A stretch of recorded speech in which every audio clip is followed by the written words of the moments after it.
আমি যখন বগুড়ার মাটিতে নেমেছি তখনই মানুষের ভিতরে একটা উচ্ছ্বাস দেখতে পাচ্ছি। আমি যখনই মানুষের কাছে লিফলেট দিতে যাচ্ছি যে আমাদের নেতা রেজাউল করিম বাদশার জন্য ভোট চান এবং তারেক রহমানের দোয়া চান, ওনারা সবাই কিন্তু হাতে আমাদের একটি মার্ক দেখাচ্ছে। আমরা দেখেন কতটুকু সৌভাগ্যবান আমরা মানুষ, যে গণতন্ত্রের জন্য আমরা 17.5 বছর লড়াই করেছি, সেখানে বগুড়ারবাসী মাত্র 2 মাসের মধ্যে কিন্তু 2বার কিন্তু জাতীয় সংসদ নির্বাচন তারা ভোটাধিকার প্রয়োগ করতে পারছে। এটা আসলে বগুড়া মানুষের জন্য একটা গৌরবের বিষয় এবং অত্যন্ত সুখের বিষয় আর কি। এই বগুড়া মানুষ কিন্তু অত্যন্ত আবেগ ভরে এবং অধীর আগ্রহে কিন্তু অপেক্ষা করছে আগামী 9 তারিখে এই আসনে আমাদের রেজাউল করিম বাদশা ভাইকে বিপুল ভোটে জয়যুক্ত করে তারেক রহমানের ঠিক পাশে ওনাকে বসানোর জন্য। আপনারা জানেন আমাদের রেজাউল করিম বাদশা এই বগুড়া মানুষের সুখে দুঃখে অতীতে সব সময় ছিল। উনি এই বগুড়া জেলা বিএনপিকে একদম বাবার আদরে, বাবার স্নেহ, বাবার শাসনে বিগত অনেক বছর ধরে উনি নেতৃত্ব দিচ্ছেন এবং সফলতার সাথে নেতৃত্ব দিচ্ছেন।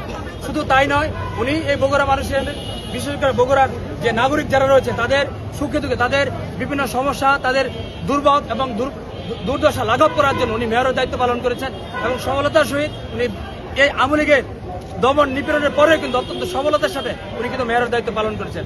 আমি মনে করি বগুড়ার প্রত্যেকটি মানুষ আলহাজ রেজাউল করিম বাদশা ভাই সম্বন্ধে শতভাগ সচেতন এবং ওনাদের নেতা জনাব তারেক রহমান, যিনি ইতিমধ্যে বাংলাদেশের প্রধানমন্ত্রী হিসেবে সারা বাংলাদেশের মানুষের উন্নয়ন এবং সৌভাগ্যের জন্য যিনি ইতিমধ্যে কাজ শুরু করেছেন। আপনারা দেখেছেন পৃথিবীর অন্যান্য দেশে বিভিন্ন সরকার 100 দিনের কর্মসূচি গ্রহণ করেন, কিন্তু আমাদের নেতা জনাব তারেক রহমান 100 দিনেরও কর্মসূচি গ্রহণ করেন নাই। উনি 1 মাসের ভিতরে এই রমজান, আপনারা জানেন বাংলাদেশের ইতিহাসে রমজানের মধ্যে সবসময় দ্রব্যমূল্যের ঊর্ধ্বগতি সবসময় লেগেই থাকে, কিন্তু ইতিহাসে একমাত্র এই তারেক রহমানের নেতৃত্বাধীন যে সরকার রয়েছে এই সরকারের সময় দ্রব্যমূল্য 1 টাকাও কিন্তু বাড়েনি। শুধু তাই নয়, আপনারা জানেন সারা পৃথিবীতে এখন ইরানের যুদ্ধের কারণে এবং ইসরায়েলের যুদ্ধের কারণে সারা পৃথিবীতে তেলের যে দাম এটা কিন্তু ঊর্ধ্বমুখী, কিন্তু বাংলাদেশে 1 পয়সা তেলের দাম কিন্তু এখন পর্যন্ত বাড়েনি।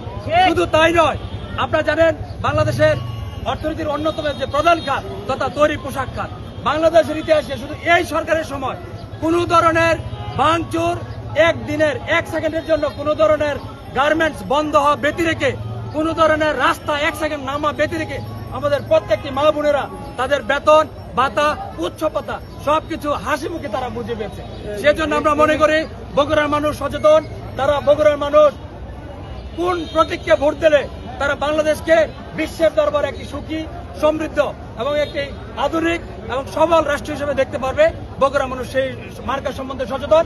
সেজন্য আমি মনে করি আগামী 9 তারিখ তারা ধানের শীষে বিপুল ভোটে জয়যুক্ত করে আলহাজ রেজাউল করিম বাদশা ভাইকে তারেক রহমানের ঠিক পাশের আসনে বসার সুযোগ দিবে বলে আমি মনে করি। প্রতিপক্ষ দল তারা কিন্তু প্রচারণা করছে, আপনারা তো প্রধানমন্ত্রীকে ভোট দিয়ে নির্বাচিত করছেন, তিনি তো আসন ছেড়ে দিচ্ছেন, তাহলে এটা মানে তারা এই বিষয় নিয়ে কিন্তু প্রচারণা চালাচ্ছে, সেই বিষয়ে কিছু আমাদের নেতা জনাব তারেক রহমান, উনার মাতা এবং পিতা দেশনেত্রী বেগম খালেদা জিয়া এবং মহান স্বাধীনতার মহান ঘোষক শহীদ রাষ্ট্রপতি জিয়া রহমান এই আসনের সন্তান। উনি এই আসন ছাড়ুক, ধরুক, যাই কিছু করুক, বগুড়ার মাটির সাথে, বগুড়ার নারীর সাথে দেশ নায়ক জনাব তারেক রহমানের সম্পর্ক অত্যন্ত কঠিনভাবে সম্পর্কযুক্ত। উনি এই আসন ছাড়লে বা ধরলে কোনো কিছুই আসা যায় না। উনি এই মাটির সন্তান, উনি বাংলাদেশের প্রধানমন্ত্রী না, উনি যে কিছুই হোক, উনি কিন্তু বগুড়ার মাটির সাথে, বগুড়া জেলা কমিটির সাথে উনি কিন্তু সম্পর্ক কোনোভাবে ছিন্ন করতে পারবে না। যাই বলুক, ওনারা তো এতদিন ছিল গুপ্ত, ওনার তো এই দেশের অস্তিত্ব সম্বন্ধে তারা সচেতন ছিল না। ওনারা এই দেশের মাটি, এই পতাকার সাথে তারা কখনো তাদের সম্পর্ক যুক্ত ছিল না। তারা এখন 1971 সালকে তারা এখন মনে মনে ধারণ করতে পারে না, তারা এখন এই সংবিধানকে তারা ধারণ করতে পারে না। তাদের কথায় মানুষ বিভ্রান্ত হবে না। তাদেরকে মানুষ 71 সালে দেখেছে, তাদেরকে মানুষ 12 এপ্রিল তাদেরকে দেখে নিয়েছে।